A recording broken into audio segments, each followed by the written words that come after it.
Right, we're going to talk about an alternative lifestyle now, because all we've basically done so far is to look at everything that's bad. And like my friend said to me, I've listened to all your lectures, I now drink water and breathe fresh air, how long do I have to live? Or like my friend in the back there said, he closes his eyes and he says to the Lord, Lord, remove everything from my plate that's bad for me, and now he's scared there's going to be nothing left when he opens his eyes again. Well, is there still something to eat, or is there nothing to eat? That is the question we'll have to start looking at. Remember, we spoke about per capita meat consumption and how it affects your lifestyle and your health, colon cancer incidence. Obviously, we saw that animal products are problematic. They are correlated to cancer, and we looked at animal husbandry, we looked at osteoporosis and what effect it has, and all these issues. I perhaps would like to share just one little experiment that we did as well. Because sheep were developing skew legs, we decided to have a look at what the effect of the diet is that they were feeding these animals as to why they were getting skew legs. There's a sheep with slightly skew legs, and there's one that can hardly walk from the skew legs that it has. And when we analyzed their bones, those that had received animal protein had a low calcium to phosphorus ratio in the bone. So they had a decline in the various bones, the vertebrae, the ribs, and the cannon. In all three of them, the more animal protein one added to the diet. And these days they feed these animals fish meal, carcass meal, bone meal, all of these things. When we compared those that received animal protein versus plant protein, the calcium loss, as you see there again in the sheep, was 3 times as great. Deformity in those that got animal protein was much higher than those that received plant protein. And calcium to phosphorus ratios in the bone were very low when they received animal protein.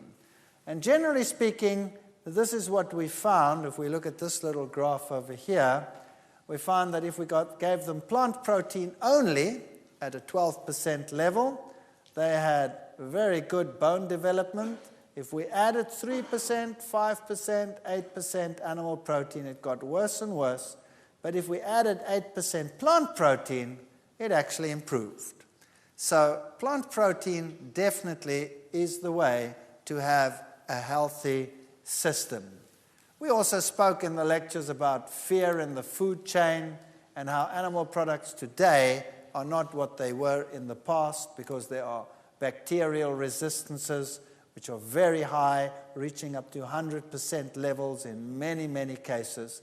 That means that bacteria don't work, are not affected by the antibiotics at all. We also compared animal products compared to plant products in terms of toxic levels and how toxins are increased up the food chain, giving us many reasons why we should avoid these products. Remember, we looked at fish oils and saw that they were just as high in cholesterol as the others, and that plant foods could give you the omega-3 fatty acids, like the avocado, and especially also the nuts and the seed items could give you everything that you required. And these are often arguments which are used as to why one should not become a vegetarian. Where would you get you this? Where would you get you that? Plants give you everything, provided you have a variety in your diet. Of course, if you're going to eat lettuce, leaves, and carrot sprigs, then you're going to have a problem. So one has to make wise decisions when one changes one's lifestyle. And if one wants to avoid all the potential hazards in the animal husbandry industry. Can plants replace meat? The answer is yes, they can. But you have to be wise and circumspect in what you are doing. And the bottom of the food chain should look like this from now on. Active lifestyles, long lifestyles, those are the things that we want. Longevity. The Hunzas, for example, were famous for their longevity and their almost total lack of degenerative diseases. And why? Because they had lifestyles which were largely vegan, vegetarian, active, walking up and down. There are many aspects which confirm that a vegetarian diet is healthier. Even the tabloids today will say vegetarians live longer and also are considerably healthier. For example, if you want to do maximum endurance tests, you will find that those on a high meat diet have the lowest endurance for sustained maximum to exhaustion exercise. Mixed diets, that means lower meat, fat, and protein diets, were sort of midway, and the vegetarian diets, high carbohydrate diets, gave the highest endurance rate, more than double that of the other groupings. So science and sports science today has contributed a lot to the breakdown of prejudice against diets. Then there were some very important people who were vegetarians. Albert Einstein was a vegetarian. George Bernard Shaw was a vegetarian. Wilhelm Busch. The McCartneys were. But Linda McCartney died at a very early age, although she was a vegetarian. And people say, well, what's the problem over here? Well, just get hold of one of her recipe books and see what she did. Everything she did was fried in oil. Everything. Now, we looked at the carcinogenic effects of that. And so there are issues that you have to look at. You can't just say, I'm going to give up eating animal products, I'm going to switch to plant products, and then you prepare everything in an unhealthy way. You're going to have a problem. So we have to be circumspect. And of course, there is nothing that can guarantee a disease-free life. It can just give you a greater probability of a disease-free life. And just to show you that beautiful women can also be vegetarian. Both Whitney Houston and Michelle Pfeiffer were vegetarian. Also endurance and marathon running and sporting activities, all of these are enhanced by vegetarian diets. Blood pressure. Vegetarians have considerably lower blood pressure than non-vegetarians. And these are lacto-vegetarians over here, lacto-ovo-vegetarians. If we put a vegan down here, the blood pressures are still lower. In fact, most vegans, when they go to the doctor to have their blood pressure taken, they say, excuse me, are you still alive? Because the blood pressures are very, very low. And that is not a bad thing at all, provided you're not dizzy. That simply means that your blood vessels are still supple and flexible and don't need one high pressure to pump the blood through there. They're not constricted. And then if you're going to buy food in environments that are not so sanitary, like this one over here, where would you prefer to buy? What would you prefer to buy? The vegetables from this man, or would you prefer to buy chickens or meat in a circumstance that looks like this with the flies buzzing around? Well, even in the worst of circumstances, you're still going to be safer with the vegetable products than with the others. And you don't know what these things have been eating and what they have been fed. Now, what about the vegan-vegetarian lifestyle? Isn't that a dangerous lifestyle? And isn't it a fact that if you become a vegetarian, you should look something like this? Most people have an idea of a vegan-vegetarian as a thin, little, pale, little individual, hardly capable of moving. That's the sort of idea that they have of these people. And let's face it, some of them are like that. And the reason why is because they've thrown everything off their plate and substituted it with nothing. And then they become something like this. And it is a sad state of affairs. American Journal of Clinical Nutrition, vegans, vegetarians, whole food omnivores had adequate intakes of most nutrients and were exemplars of balance, variety, moderation in comparisons with omnivores in their sample and the general population. Also, they were more in line with current dietary recommendations for nutritional intakes than were omnivorous diets. So when they actually compared the diets according to the recommended daily food intakes, the vegetarians weren't doing so badly at all. In fact, they were doing better than the omnivores. Now, they will tell you it's not safe to be a vegetarian because you'll have iron problems, B12 problems, vitamin D problems, etc., etc. Is this really so? Iron problems, you will have a greater probability of iron problems if you use dairy products because of the parameters that we discussed in that lecture.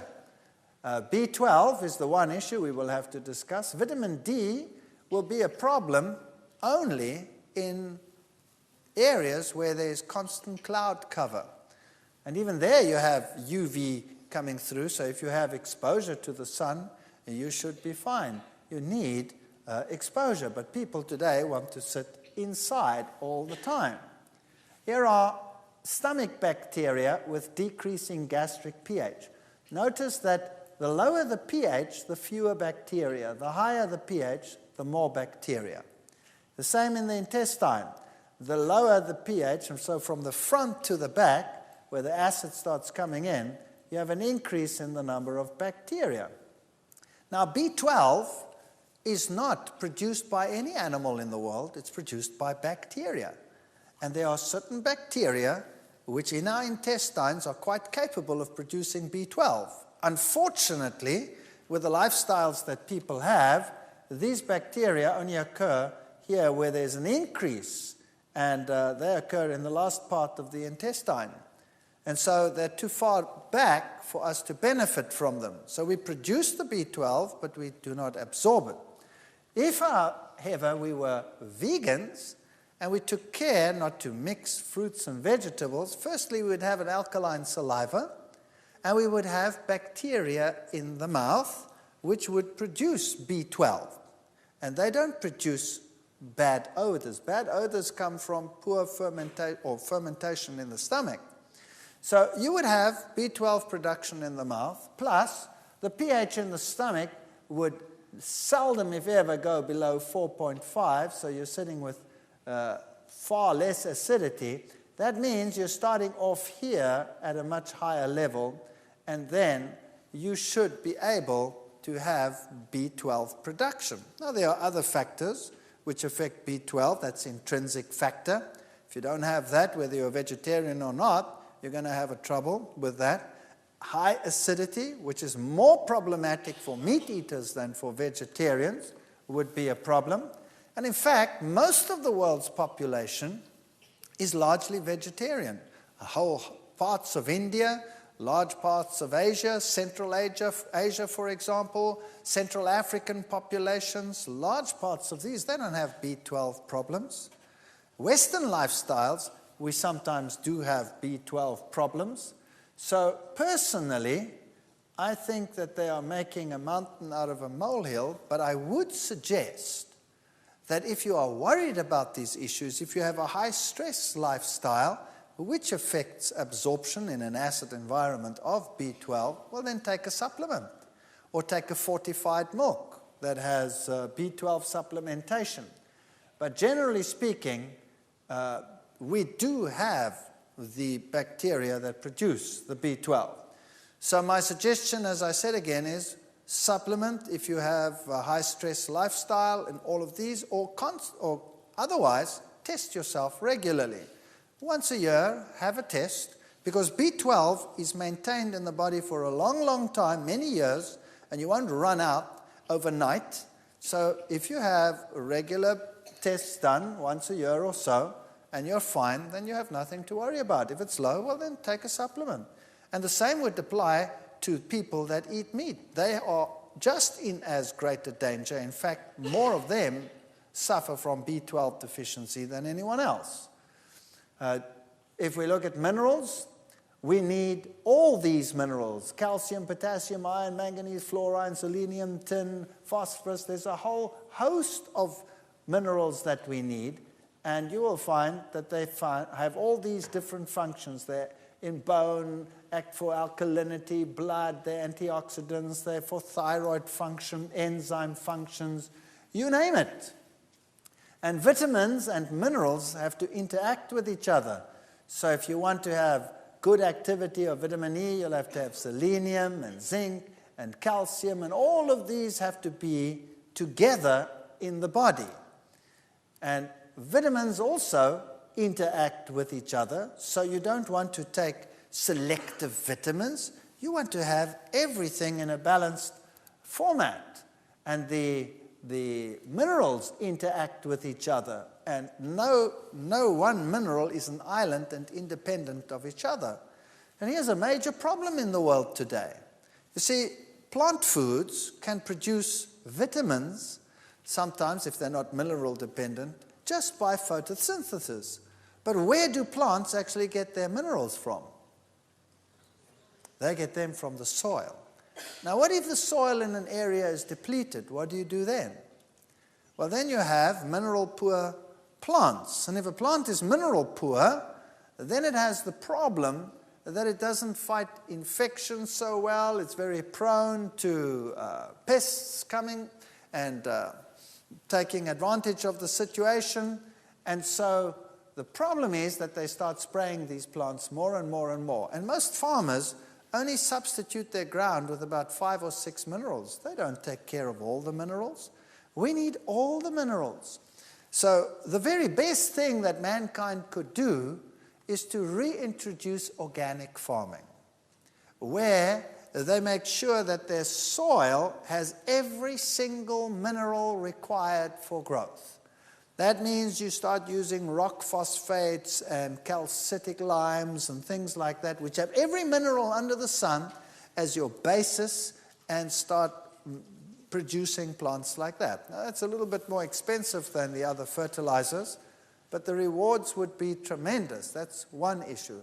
If you're living in an environment and these plants are too expensive, and you don't even know whether they're doing it right or not, then I suggest you get foods from a variety of places. And then there's one other thing I would like to talk about while we're busy with minerals, and that is salts. The scientific world tells you that you should not use salt at all in your cooking because it produces high blood pressure and it's bad for you and what have you. And people develop all kinds of diseases. And if you're really, really run down and really, really sick and you have money to burn, then the Europeans in particular, they like going to these cure places where you have the hot springs with the mineral-rich waters and the salt waters, and they go and lie in the salts and they drink this water that comes out of and they feel like $1,000,000 and their blood pressure comes down and everything is right. So they're using a salt cure to solve their problem. Then they go back to their normal society and their normal lifestyle, and very shortly they have the same stress and the same blood pressure problems and the this and the that and the other. Now, I have a problem here. How come the salt can actually cure some of these things and the salt cause the things at the same time? Does it make sense? It doesn't really make much sense if you think about it in those terms. Now, what is the main salt that is used in the world today? It's sodium chloride. Now, salt should have 84 minerals. Rocks out there, the salt in the sea contains 84 minerals. And the fish and the animals in the sea without pollutants now are perfectly happy and have lived there for thousands of years, quite happily, reproducing and not being diseased, although there's a lot of salt in that water. But it is 84 mineral salt. Now, unfortunately today, when they harvest the salt, what they do, industry has so many requirements for various catalysts and various elements that they refine the salt and they take all those elements out. And eventually they leave you with 2 elements, sodium and chloride. If they could refine them, they would do that as well and sell you only the sodium and only the chloride. But unfortunately, the sodium would explode and the chloride would kill you. So they at least sell you the sodium chloride, 2 elements out of the 84. And then occasionally they have a twinge of conscience and they add 1 more, which is that, iodine. And they tell you, best to buy iodized salts. And now you start cooking with 2 elements. Just do a simple test. Take sea salt, which has 84 elements, and put it on your tongue, and just rub it around there. and see how long you last. You'll last for a long time. And eventually it actually tastes quite pleasant. And then you take normal table salt, sodium chloride, and you put that on your tongue and you see how long you last. And you'll see it'll burn your tongue like crazy and you won't be able to handle it. And it'll have this sharp taste. So my suggestion is, when you start using a little bit of salt, because without salt everything tastes kind of bland, doesn't it? Use sea salt. Why not use sea salt? Or better still, if you can, rock salt. In some areas you get rock salt cheaply, but sea salt would be just fine. They use sea salt in any case. A good suggestion would be to use a little bit of sea salt. You know what? It'll taste better as well. Once you get used to it, it tastes a lot better. And of course, don't use excessive amounts of salt, but generally just use a little and it'll be so much tastier. Zinc, they'll tell you that's a problem for vegetarians. That's not true. If you look at beans, for example, they have relatively high levels of zinc in them. And some grains, popcorn even has, popcorn is one of the highest sources of zinc, generally speaking. And wheat germ has high levels of zinc, and wheat bran. So that is not true, that vegetarian diets won't provide enough zinc. So generally speaking, if you have foods that are yellow, then you will have your vitamin A's, and if you have your grains and your nuts and your legumes in there, you should be getting everything that you require. Increase in dietary needs during pregnancy, you need a lot of folic acid, folacin you need a little bit more protein, and all of these. Can a vegetarian diet supply these? Of course. Seeds, avocados, nuts will supply all the folic acid that you require. Now, just a couple of general guidelines. Number one, you have to eat an abundance of fruits, grains, nuts, seeds, legumes, and vegetables.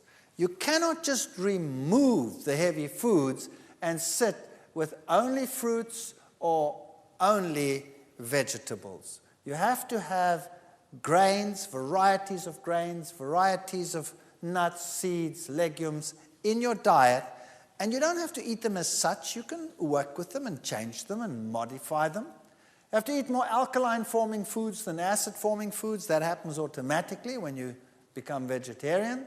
And avoid acid formation by choosing correct food combinations. 3 simple criteria, two of which you have to watch, one which comes automatically. Now, if you read some health books, they have so many complex things that you have to do that you have to buy yourself a computer just to, start working out what you must do in the kitchen. And eventually you go totally nuts. And there are so many rules and regulations as to what you must eat that you might as well just forget it. I don't know whether you've heard all of these things. I know there's so many of them. You're not allowed to eat what grows above the ground with what grows below the ground. You're not allowed to mix proteins and carbohydrates at the same meal. Have you heard all of those before? I mean, there are really silly ideas out there. Then how did God make grain? Grain consists of protein and carbohydrates. How do you make legumes? Consists of proteins and carbohydrates. Every food consists of proteins and carbohydrates. It's a silly idea. The problem is not the protein and the carbohydrate together. The problem is the animal protein and the carbohydrate together. Does that make sense? Because the plant protein digests quickly. So if you don't have animal proteins in your diet, then all of the problems associated with the so-called mixing of protein and carbohydrate disappear. So you want a diet rich in carbohydrates, and not like many recommend, low carbohydrate. You want to burn your body with a clean burning fuel. You want to have enough fats in your diet so that you do not become lean and emaciated on the one hand. And of course you need the fatty acids, the essential fatty acids, which you can only get in fats. So you get those if you have your seeds and your nuts and your legumes in your diet. And your proteins, you satisfy your general needs, kids a little bit more than the adults, and you want to have more alkaline-forming foods than acid-forming foods. How do you do that? It's very simple. The high-acid foods are the meats. Bacon, beef, chicken, crabs, eggs, fish, ham. Those are the high acid-forming foods with 15 to 40% acid formation. Medium is grains, legumes, lentils, oats, peanuts, rye, wheat, some nuts, etc. And the low, some fruits, cranberries and plums. That doesn't mean you mustn't eat them. Not at all, because they're so low acid forming it doesn't make any difference. And some of the fats. And your high alkalines are all your dried fruits, vegetables. Well, molasses is on there because it's alkaline forming, but it's still a more refined food. Beet greens, Swiss chard, dandelion, those are your high alkaline foods. Your medium ones are most fruits and vegetables. And some legumes are actually alkaline forming, particularly if you're now old and you have a little bit of arthritis problems and things like that already, then it's good to introduce things like lima beans, navy beans, peas, generally chickpeas, all of those, nuts. The only alkaline nuts are almonds, chestnuts, and coconuts. The almond is a very good nut. And then you have some grains that are alkaline, like millet. Millet is an excellent grain. We'll talk about that in a moment. Sorghum. And then, of course, your kidney beans, snap beans, soybeans. All of this is alkaline forming. This is excellent food. So once you cut out the animal products, you don't even have to worry about acid-alkaline diets.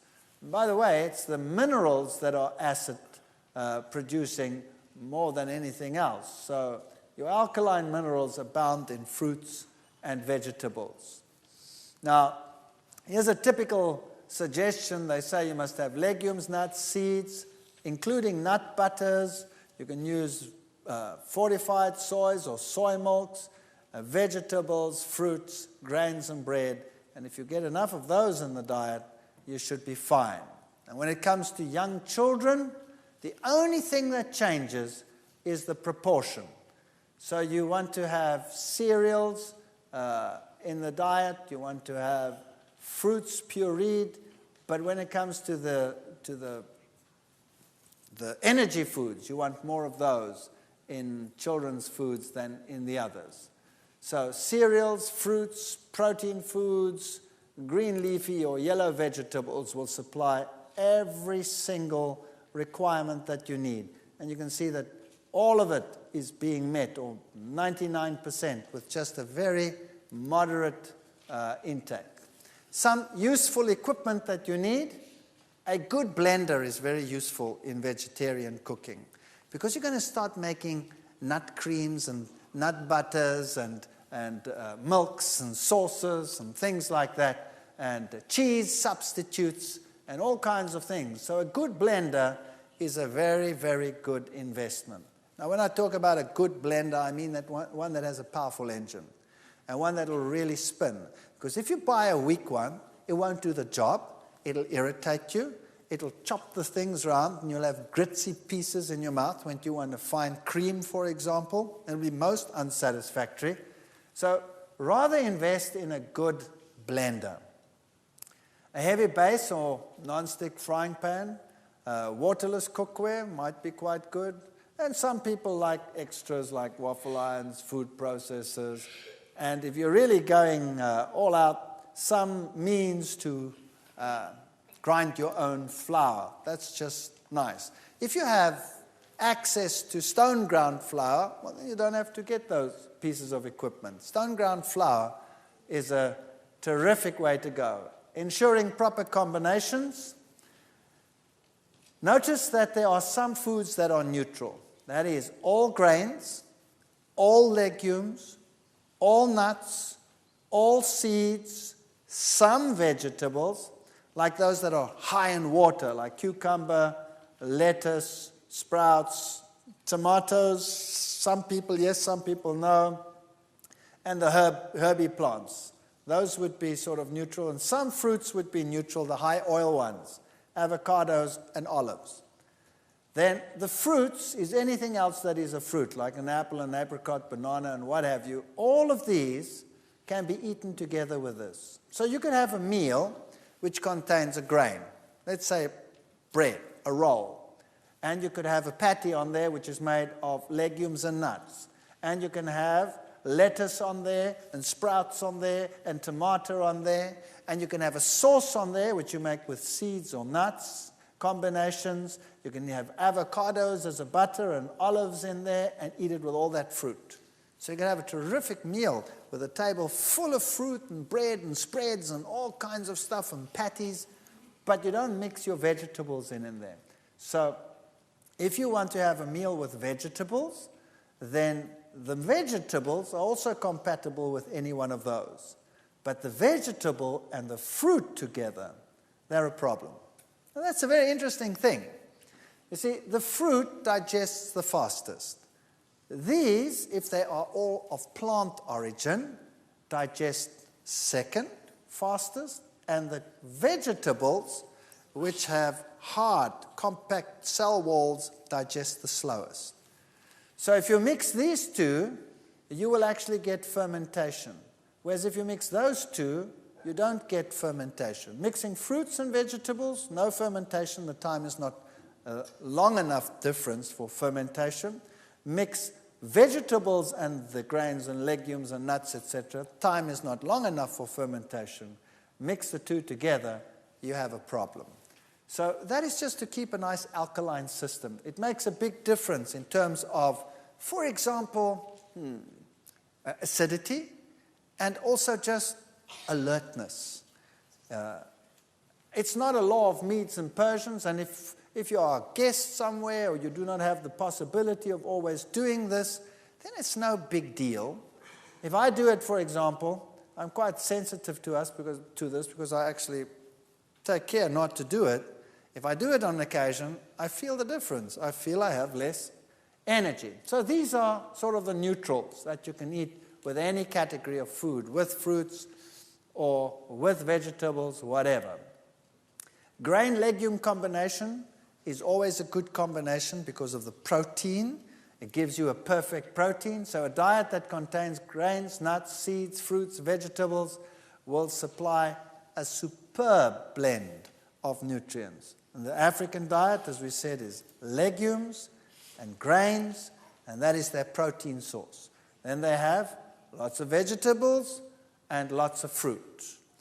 And now let's talk about whole foods. What is the power of a whole food plant?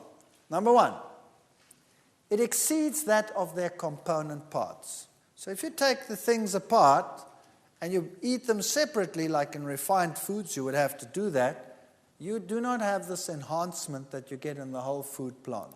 Secondly, 1 cup of cooked kale has 50 milligrams of vitamin C and 13 international units of vitamin E.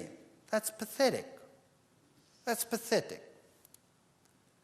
The antioxidant potential of 1 cup of kale is equal, however, because of the other components, to 800 milligrams of vitamin C and 1,100 units of vitamin E.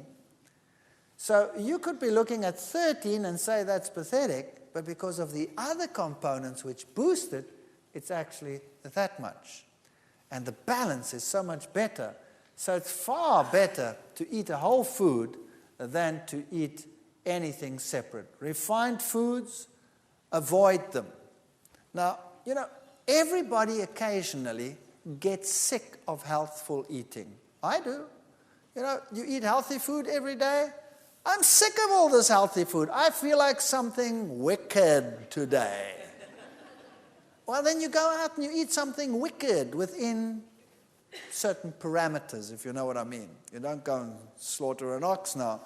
But a refined food occasionally, who cares? Or something really sweet and disgusting, who cares? As long as that's not your lifestyle. Don't become fanatical about food because you'll not only make yourself but everyone around you miserable. And try never to see what other people eat. It's not your business. What you eat is your business.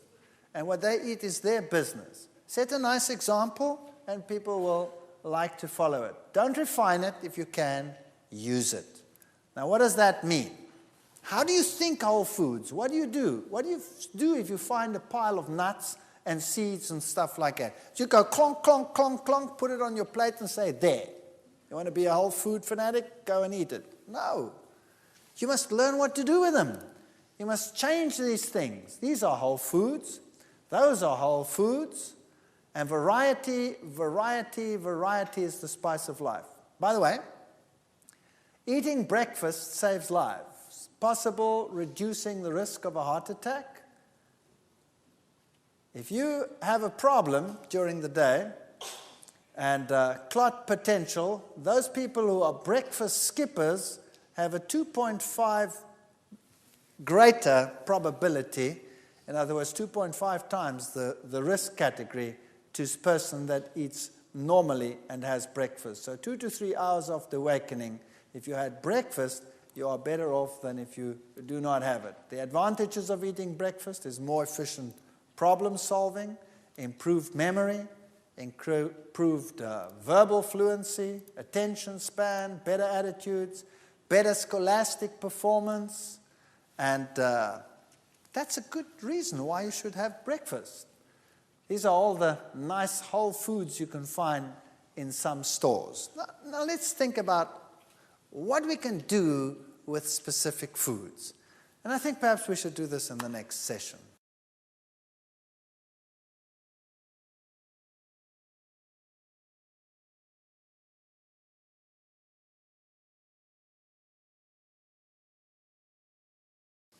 All right, we were talking about all the advantages of vegetarian lifestyles, and now we want to concentrate on what to do with specific foods. For example, grains.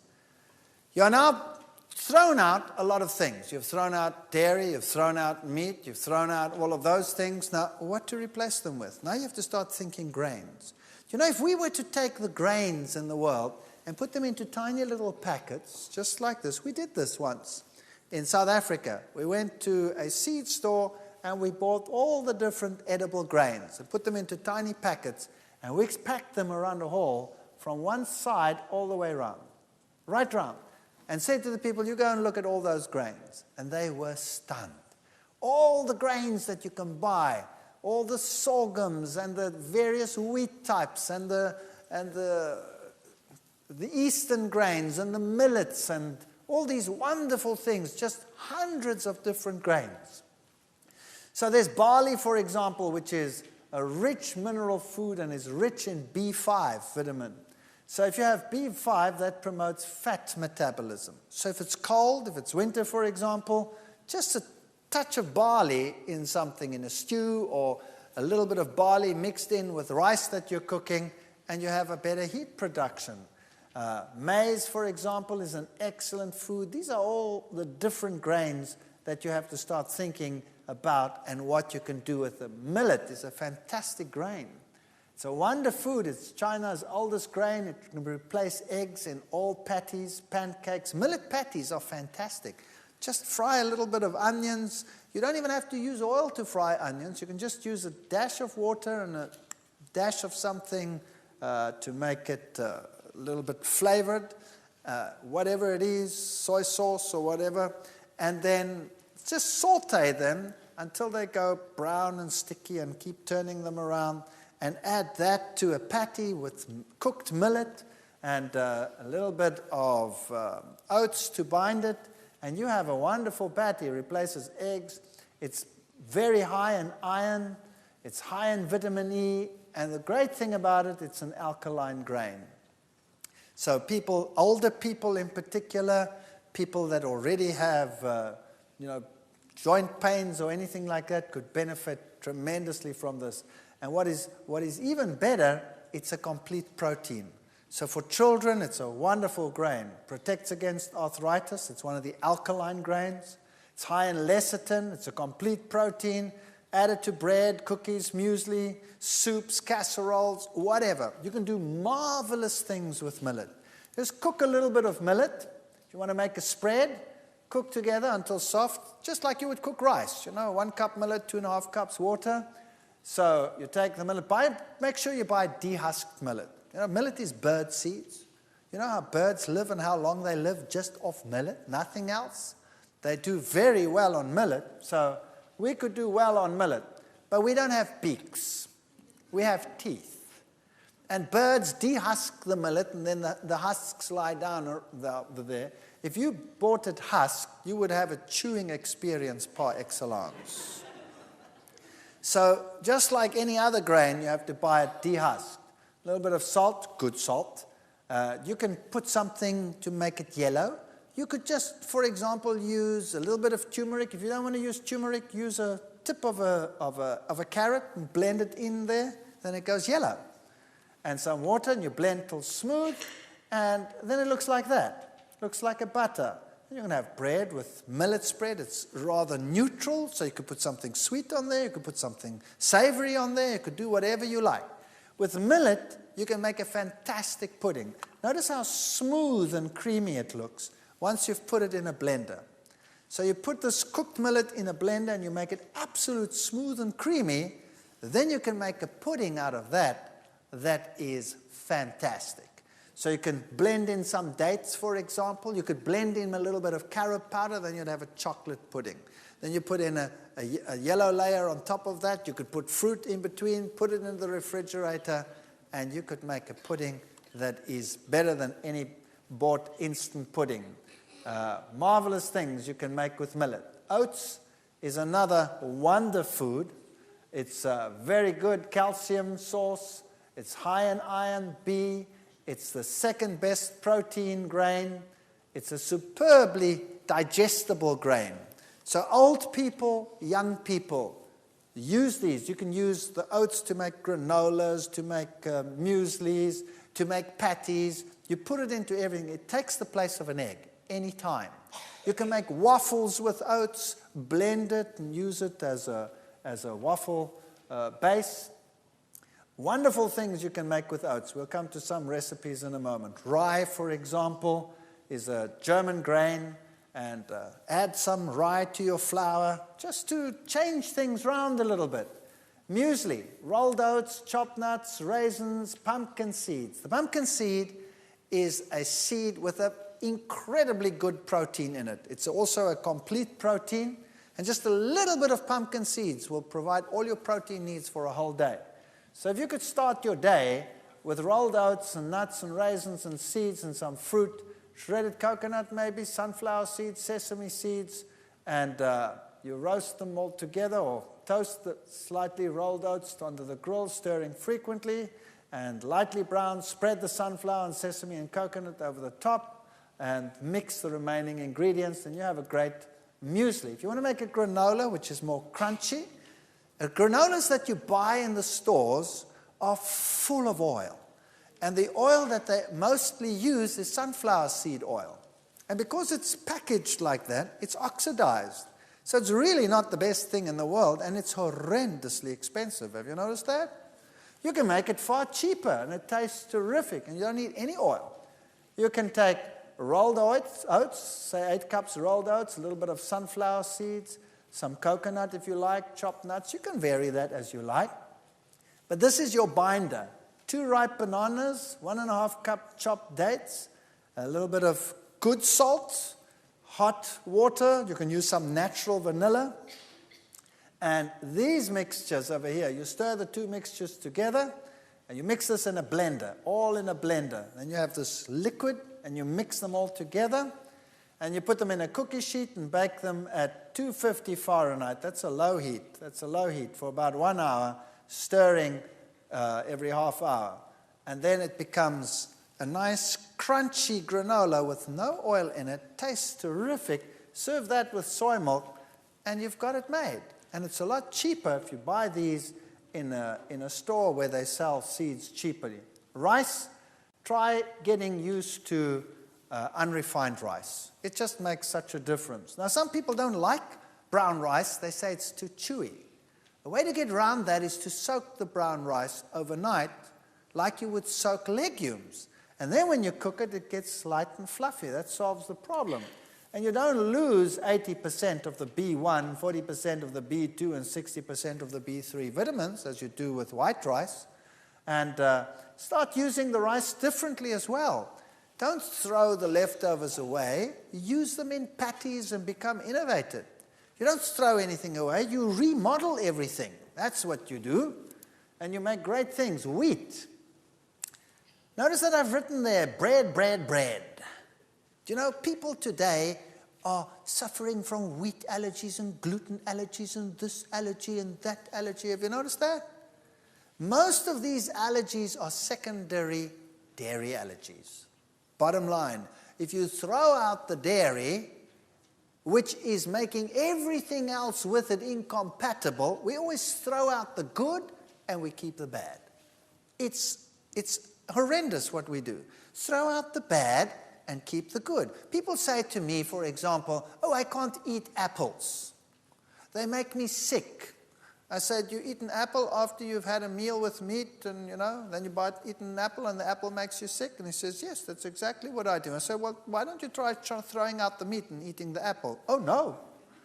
That's a horrendous thought. So I'd rather have the meat and not eat the apple. Why is the apple fermenting and making you sick when you're eating the meat? Because it's staying in your stomach for 6 hours.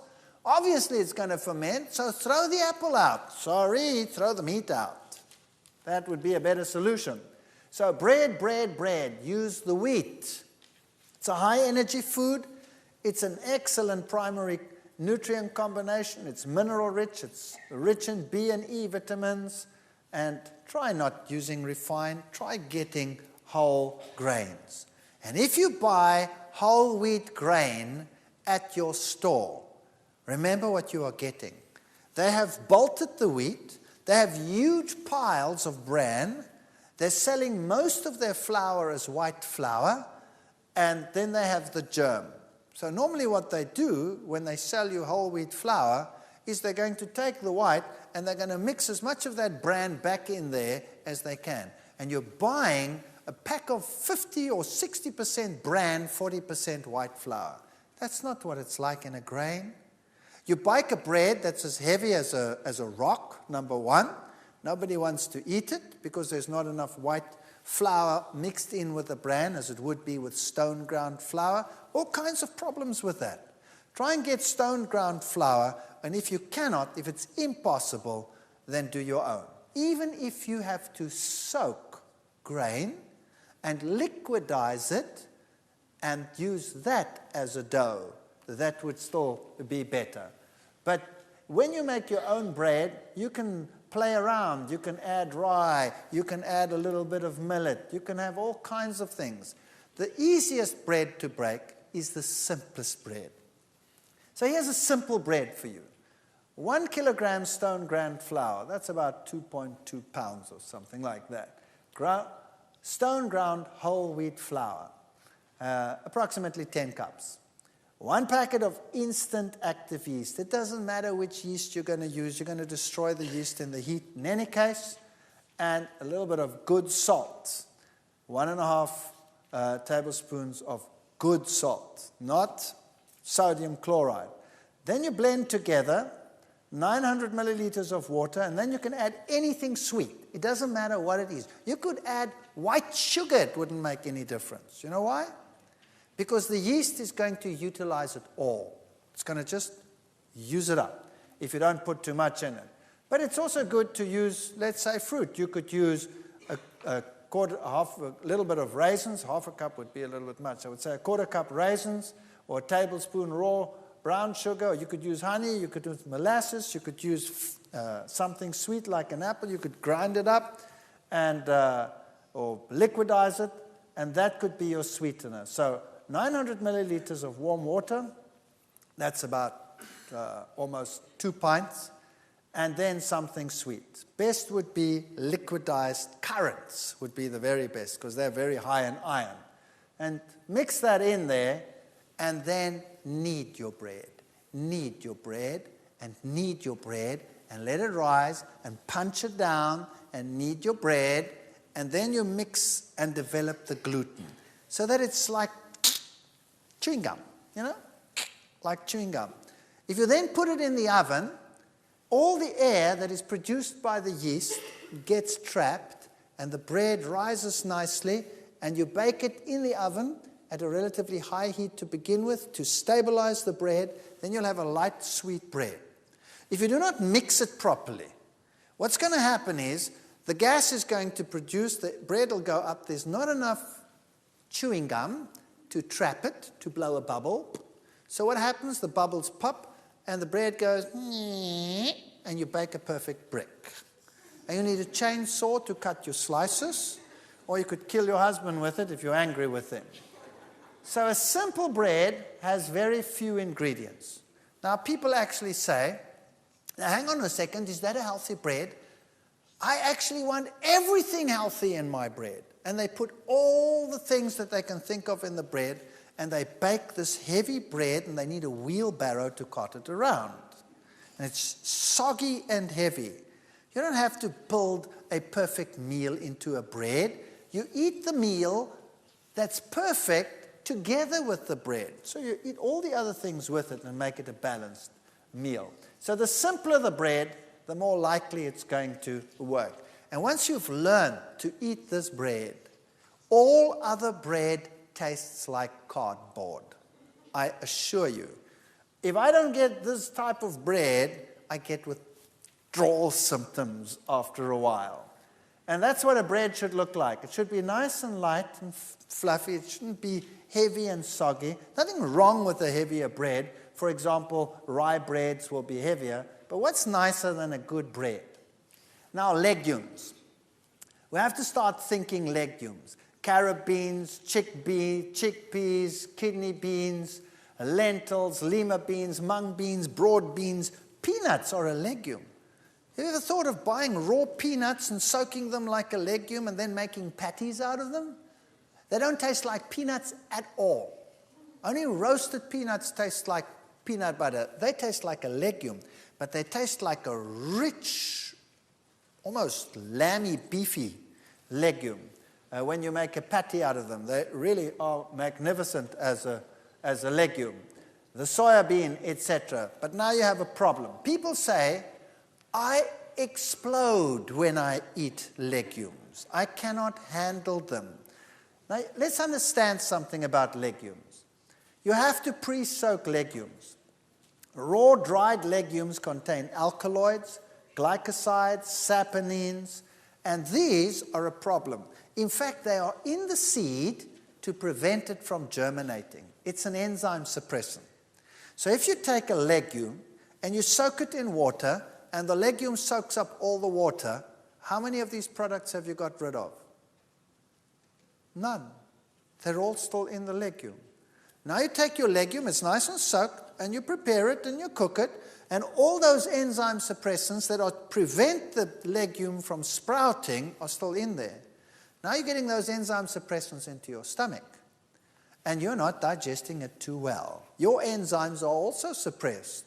So eventually it goes all the way down, gets to the colon. The colon works with these products and then starts fermenting the legume in the colon, and that leads to an explosive experience, right?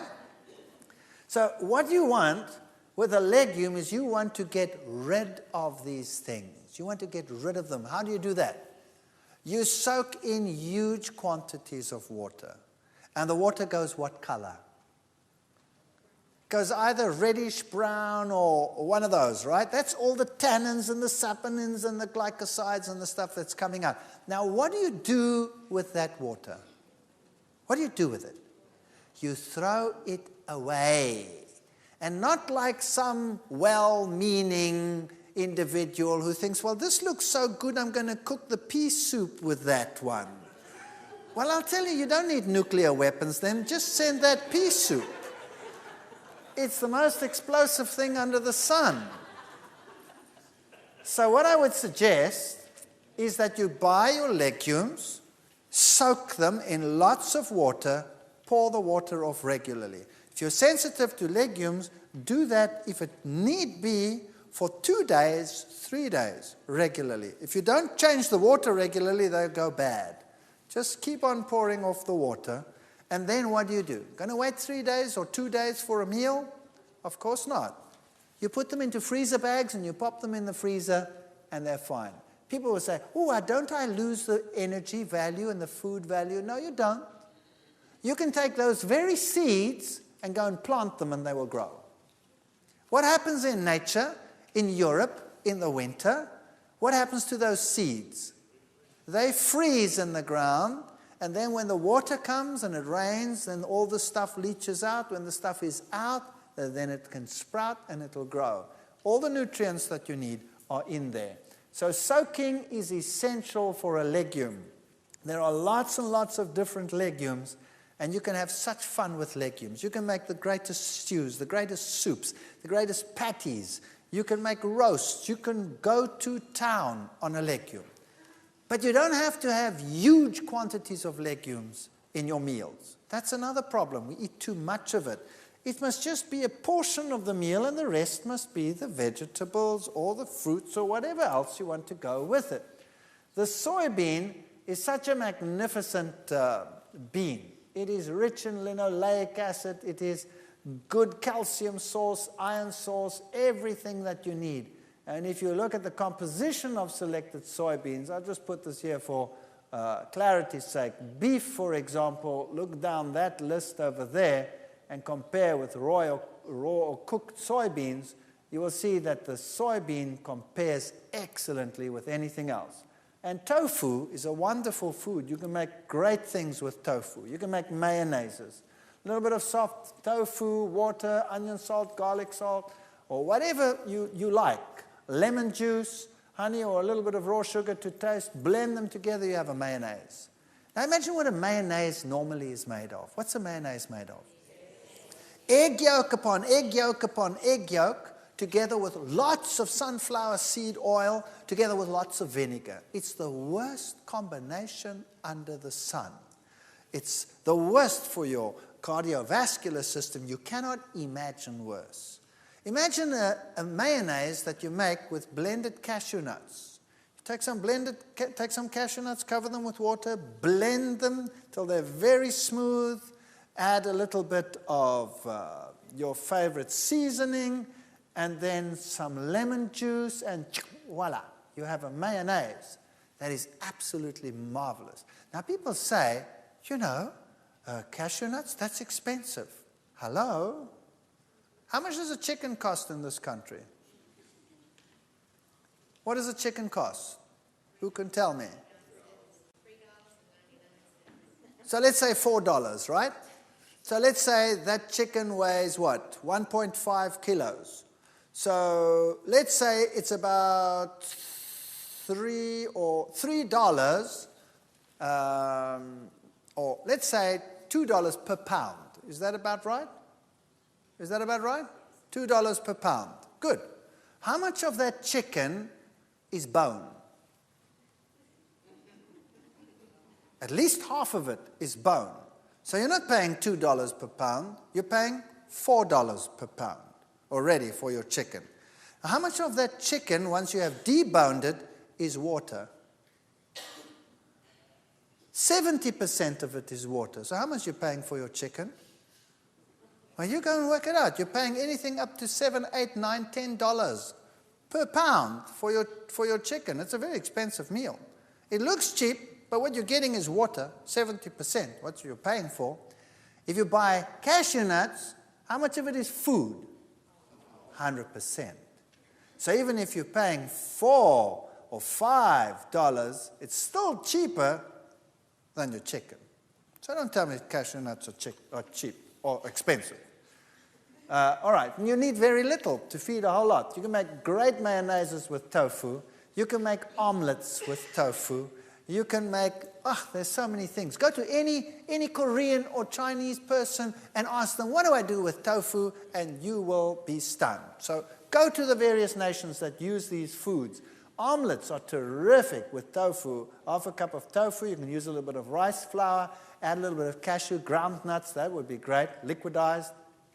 And then your various condiments, put a little bit something yellow in, and then use a non-stick pan to make an omelet. You can put your favorite filling in there, close it up, and serve it if you really want to be wicked with whatever, with fries that you've made with olive oil and a nice salad with it, and it looks and tastes just great. And sometimes omelets made with tofu stick a little bit more to the pan than others. So that's no problem. The ones that stick and break, they go to the wife, and the good ones come to me. Simple as that. But when I get home now, my wife can have the better ones, and I'll take the broken ones. No-bake tofu cheesecakes. You can make cheesecakes. You can make the most wonderful things. You can use agar-agar as a binder that has no animal products in it, or you could use MS. You get MS in your country, which is a wonderful substitute for gelatine, which is made from horses' hooves and skin scrapings and trotters and all kinds of stuff like that. And wonderful things you can make with juices that you blend in. Just ask the fundis how to make these things. You can make waffles. Simple things. Soak soybeans. Blend them all together with some rolled oats, and you make waffles. Wonderful stuff. They bake a little bit longer. A normal waffle with an egg is finished in a minute. This one takes about 5, 6, 7, 8 minutes to bake through. Now, you don't want to wait that long. So what you do is when you're bored one night and you're not doing anything, then make a mix and start making lots of them. Or the kids are doing something, they're watching television, in between advertisement break, change. Then get all these things done and make a whole pile of them, pop them in the freezer, and you have waffles. When you want breakfast with waffles, take your waffles out, pop them in the toaster, and voila, you have waffles. You don't have to wait forever. You can make quiches. It's simple. Once you add a little bit of these blended nuts and some lemon juice and all of these things in, you can make wonderful things with these foods, and you won't even miss that you're not using eggs. Kidney beans and your own baked beans and Mexican food and you name it. And sprouts. Start using sprouts. Sprouts have enzymes in them. They help you to digest your food. They're wonderful. Mung bean sprouts. Once you get used to them, you'll start craving them. Chickpeas. Chickpeas are wonderful food. Chickpeas is magic. If you have soaked chickpeas and you blend it and you bring it to a boil, it goes thick by itself. Then you can use it as a sauce. You can even make a mayonnaise out of it by adding lemon juice and a dash of something sweet or tangy, whatever you like. And you can make mayonnaises out of chickpeas. You can make hummus out of chickpeas. Who knows hummus? Yeah, all of these things. Start thinking about these things and start using carob. Now, carob means you have to re-educate your palate because we're all used to chocolate. And once you have re-educated your palate to carob, which takes a while, because we all have perverted palates, then chocolate actually tastes obnoxious.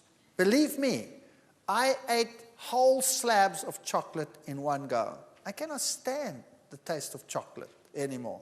But carob I can handle, especially if you coat things with it like raisins or coat nuts with it, then it's very handleable and it's very, very pleasant. And a carob drink is a wonderful substitute. Take soy milk, add some carob powder and a little bit of fructose, and you bring that, make that hot and serve that. And I'll tell you, the young people just love it. And it tastes great. And you can make chocolate sauces, chocolate desserts with carob. Just have to get used to it. Lentils, you can make slices, you can make all kinds of interesting things. Mock liverwurst with it, some cooked lentils, a little bit of cold oats porridge, chopped onions. Margarine is what gives it the flavor.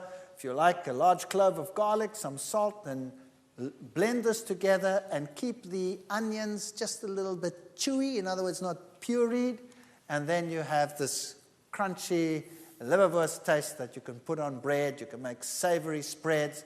And it's the herbs that do it, the basils and the oregano and the tomato pastes, which add the different flavors.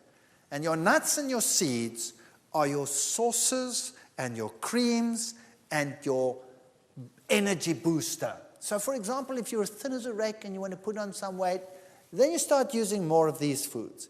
If you are overweight and you want to lose, you use less of these foods. It's as simple as that. You don't have to give up anything, you just use less. And you're only using it as a flavorant.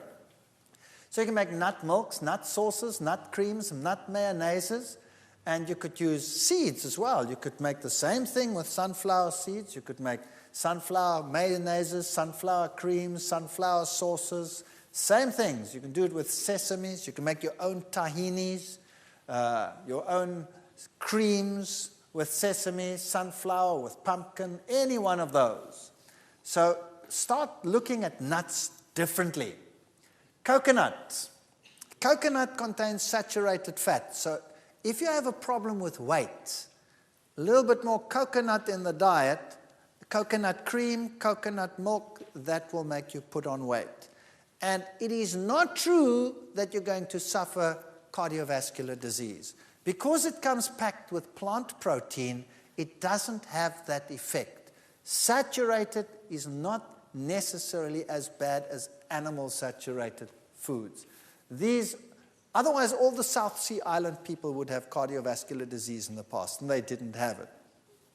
So my wife, for example, she tends to be on the leaner side. So she just adds some coconut cream, and she makes puddings with coconut cream. And me, I tend to battle with this little fellow over here. So I tell her, less of that for me, thank you. And I don't have that stuff, and she has that stuff. This is how you modulate your weight. It's a very good way of doing it. Nut mayonnaises. Cashews, a half a cup of cashews. You could use sunflower seeds, but the cashew one just tastes pizzazzier. Water. So you could use some fresh garlic if you wanted. You could leave it out. Onion powder, some good salt, lemon juice. And if you want to have a slightly sweet sour, you could use a little bit of honey or something like that. And it's so simple. You just blend it together until smooth. And then you add the lemon juice and it goes thick by itself. And then you have a mayonnaise. If you take that same sauce and you put it in a saucepan and you bring it to a boil, it makes the creamiest stroganoff sauce that you can imagine. If you have a patty and you put that on top as a butter, it is absolute wickedly good. Pimento cream sauce, you make the same sort of thing with the cashews or the sunflowers, and instead of putting cheese on your pizza, when you make one, you pour this over your pizza and you pop it in the oven and you bake it with that, and it's delicious.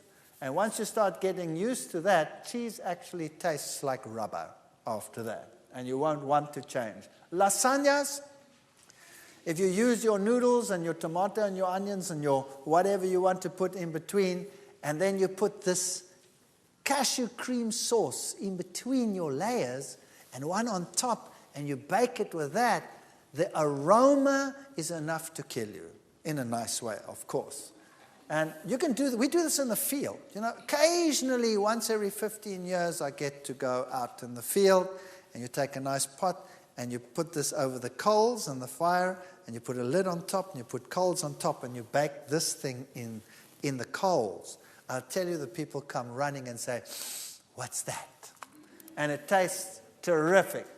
As I said, don't neglect the pumpkin seeds. Throw them into your mueslis, throw them into your breads, and don't neglect your sesames. Use the sesame butters and the sesame creams for your bread. Ladies, sesame is one of the richest sources of iron. So it's an excellent source of iron. So try and get used to tahini. If you don't like the taste of tahini, then just take a teaspoon of it and add it to your sauces that you are making, just to give it that pizzazz. And you can make butters and milks and what have yous. Fruits and vegetables. Remember, variety is the spice of life. And there are lots of fruits on the market. And most of the world today thinks fruit means bananas and apples. Isn't that right? That's what people buy, bananas and apples.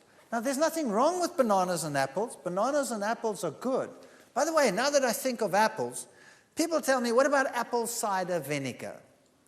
Apple cider vinegar has the good components, some of the phytochemicals of apples in it, which is good for you, but it still has acetic acid in it, which is bad for you.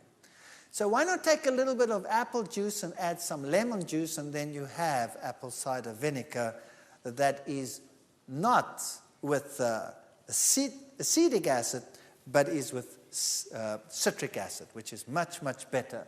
So you can start playing around with your vinegar sauces. Rather use lemon and use apple combination to make your sauces like you want them. There are melons and olives and papayas and all of these things. So when you start thinking fruit, start thinking like this. Then you get peckish. Doesn't that look great? And even if you preserve them, they're still better than nothing.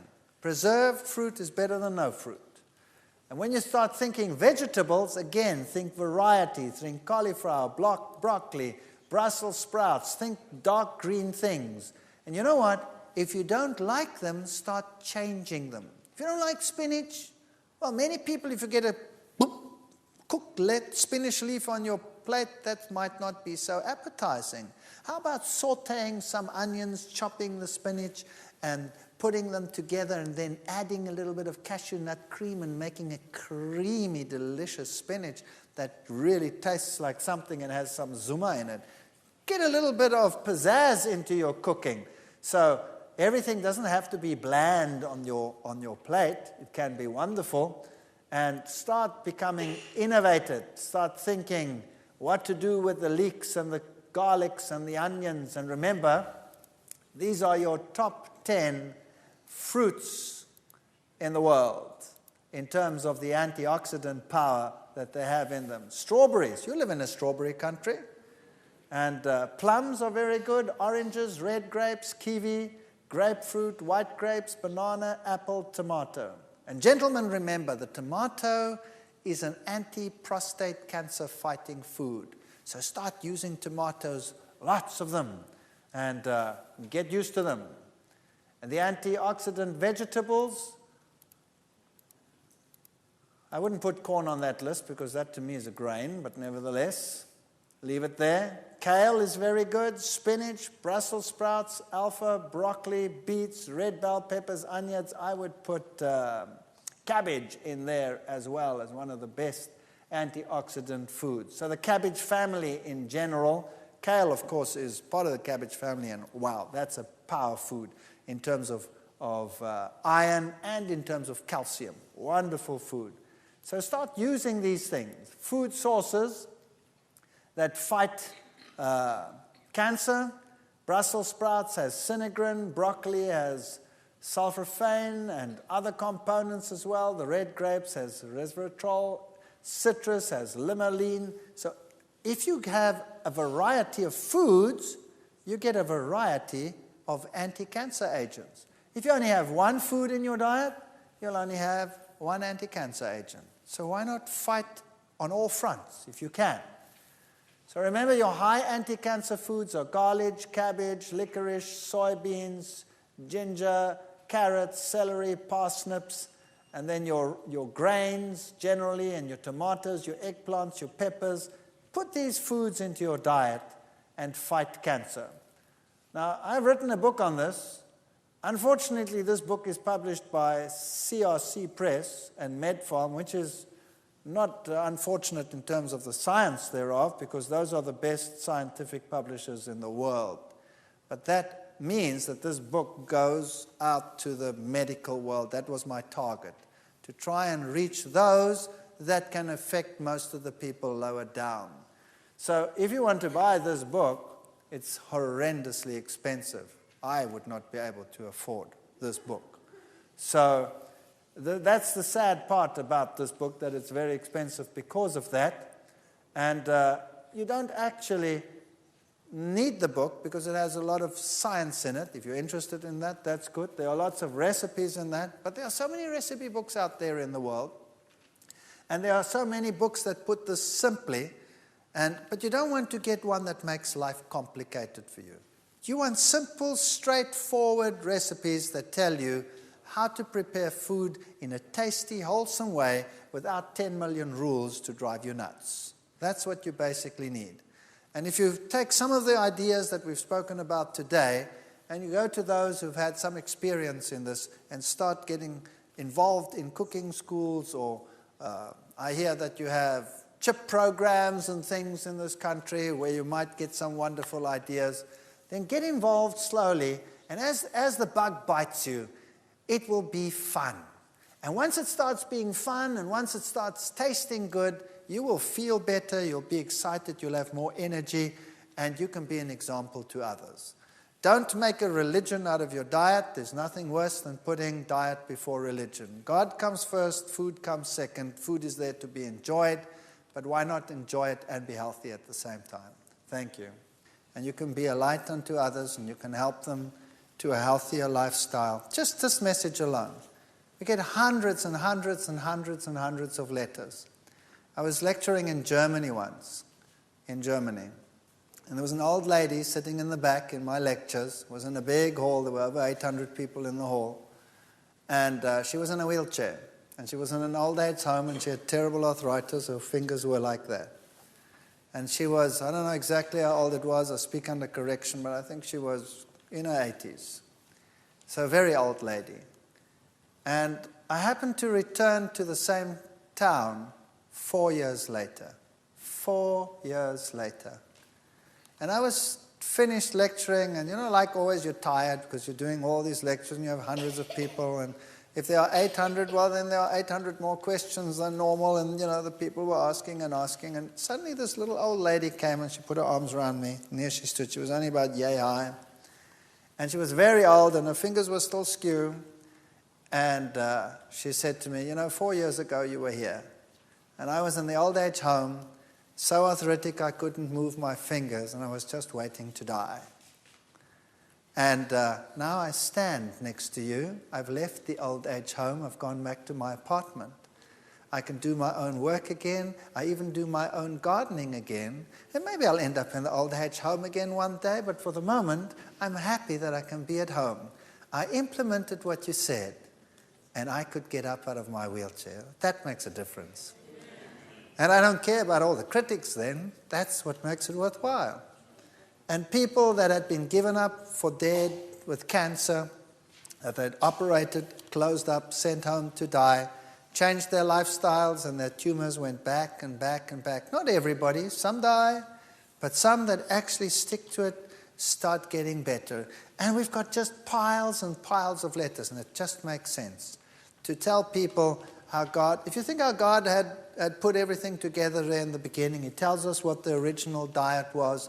Obviously, if we're going to give the body what it was designed for, it's going to be the best. Who does not want you to be healthy? The devil doesn't want you to be healthy. And what does he use to make you unhealthy? He uses human ambition and love of money and industry to put foods together that make money and quick money and make you captive so that you can become ill. And the natural foods, they just go. God wants us to go as natural as possible. I'm sure that's what He wants to do. But He wants to reach the heart and the soul as well. So do not put the cart before the horse. It's not food that makes religion. It's religion that makes food. And so that is the invitation. Be a light, help others, and then the great truths of the Bible. Wow. Just look at them. They're so magnificent. What can be more logical than a world that obeys God? Can anything be more logical than that? What is stupid about that? What is more logical than believing that Jesus Christ is the Creator and the Savior? The whole Bible says it, and if people were to adhere to His commandments, wow, that would just make this world a wonderful place. And in the future world, it will be a wonderful place because there will be no more sin in all His holy mountain, and people will again keep the law of God. So why not keep it now? Why not set an example? And if we slip and slide and fail and have human failings, we have an advocate with the Father who any time says, come to me and I will heal you of all your maladies. I'm not propagating any form of perfectionism or fanaticism or any one of those things. It's a logical religion, and that is why I'm a Seventh-day Adventist. So God bless you as you go your ways and we go back to our ways, and I'll always carry you in my hearts, and thank you for listening. Let's pray. Heavenly Father, what a time we've spent together. We've had so many discussions and so many slides pass before our eyes. But the bottom line, Lord, is that you are King of Kings and Lord of Lords. And all the slides, if there's one idea that has come out, and that is that it's not worth it to have our kingdom on earth, but that we should long for our kingdom with our Heavenly Father. If that thought is paramount in our minds, then we will have achieved something in this place called Baton Rouge. And Lord, if a little light has been kindled, and lights in general have been kindled, let them not die, but let them turn into a raging fire that will consume not only this city, but all the surrounding ones, and eventually even the whole world, so that the world may be lightened with your glory. And Lord Jesus, I commit everyone here to your care, as only you care. One who has given his life for those who are just sinners, surely you will take care of everyone that is here. I pray for your blessing upon them, your watch care, your angels to guide their paths, their decisions, and their life as it proceeds from now on. And may we have the privilege, Lord, of one day, everyone represented here, standing with you on the sea of glass as we go to the heavenly Jerusalem. And may we one day in the earth made new ponder the little time that we spent here together and say, Lord, it was worth it after all. Your blessing is what we need, for without it we perish. I pray in Jesus' name, amen.